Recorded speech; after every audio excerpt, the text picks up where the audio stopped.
খায় না তো। আর একটু মুরগির স্যুপ, মাছের স্যুপ খাওয়া, একটু ড্রপার দিয়ে অল্প অল্প করে খাওয়াবেন।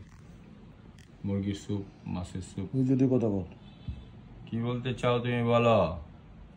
বলে আমি এক্সোটিক, আমি হলাম এক্সোটিক ক্যালিকো।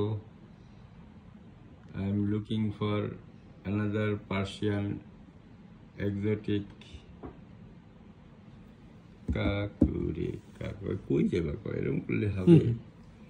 নড়ানড়ি করা যাবে না, নড়ানড়ি করলে হবে না, লেজ নাড়াইলেও হবে না। লেজ নাড়ায় লা, এই যে হয়ে গেছে, আরেকটু, তারপরে শেষ।